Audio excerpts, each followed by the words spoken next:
Yan ang ulam namin for today. Taran! Hi guys! So, medyo marami kaming ulam kasi may nagbigay sa amin ng ulam eh. So, ito, may iba nag-request sila kasi medyo malamig yung panahon. Nag-request sila ng noodles. So, meron kaming Lucky Me beef na nilagyan namin ng egg para mas masarap siya. And then, may nagbigay sa amin ng baliwag lechon manok. Ayan, medyo marami. Although may ulam naman talaga kami. Swerte kami may nagbigay eh. And then, ito sana yung pinaka main ulam namin, yung embutido. Yan. Ang sarap niyan. Alam mo, mura lang siya guys ha. 120 lang ata yan. Hinati na lang namin. And then, meron kaming fish for my mom and dad. Ayan. Tada! Talakitok.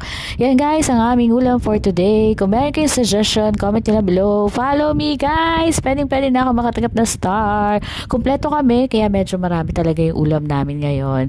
Sa mga nagtataka kasi malaking pamilya po kami. Yun lang. Happy eating!